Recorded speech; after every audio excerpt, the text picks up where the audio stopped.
Why did the woman go to the well at noon during the heat of the day? Be the craziest response to the coronavirus that I am making us do crazy things was her protection. Fear had a way of making the people of Jesus' time do crazy things. Their neighbors, descendants also of Abraham, became the hated neighbors because they wanted to worship on their own mountain and not Jerusalem. But it was ethnic too.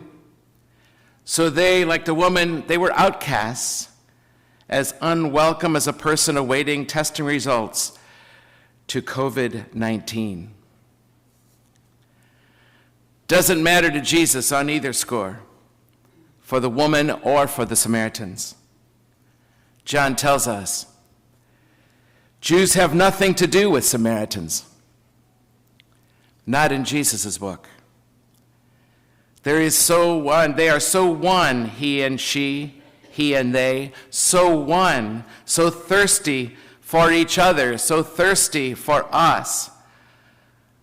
A story not just of the woman's thirst, really, in the end, but also of Jesus' thirst for her, for them. COVID-19, in ways we never had to face as a world. We are so together in this. All of us on this planet, without exception. All of us, we are so together in this COVID-19. So needing to make sacrifices for the common good, together. All of us, without exception. Part of that sacrifice will likely be isolation. Not because of our shame, but because of our love. Self-quarantined.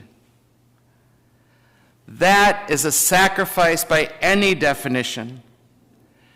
It is an act of tremendous love, because nobody, even the highest introvert, nobody wants to be isolated like that. It can be scary just to think about. Will I be lonely in that? Will I be bored to death? Being a raging extrovert, that is the meaning of wilderness that strikes to the core. We all have made sacrifices for love. Now it is very specific. And now it involves all of us. Every hand that we don't shake is an act of love. Every hug we avoid is an act of love. Every inch, every foot that we physically place between ourselves and another is an act of love. And that little space in between, where there was closeness or a hug or a handshake, that little space in between opens up now to new possibilities for how to connect, how to help, like a phone call, like serious eye contact, like verbal expressions of warmth and of compassion, too long neglected.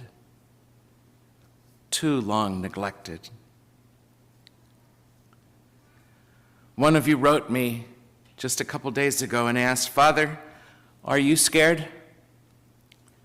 I responded, I am. And I am hopeful for what you and I can learn from all this and the profound connections that will open up for us deeper even than physical presence to one another. Profound connections between us, deeper even than physical connections between us. Even from a place of isolation. If Jesus can overcome at once her isolation, that woman at the well, if he can overcome it once, he can overcome it again and again and again. And faith, a new and deeper trust in the one who is thirsty to meet me and you right there in our quarantine, like he did with this woman, self-isolated in her own wilderness. They found each other there along the way, both thirsty for love, both thirsty for each other, both thirsty for connection. If self-quarantine is an act of love you can choose, then know that you will not be alone.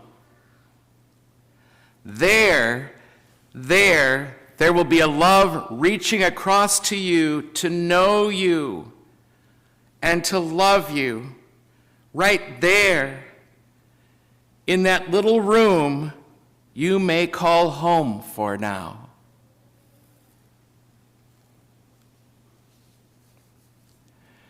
Remember what we learned from the first Sunday of Lent this year? In the wilderness, there will be devils and angels appearing to us, just like for Jesus. Be aware of the devils, but don't be afraid of them.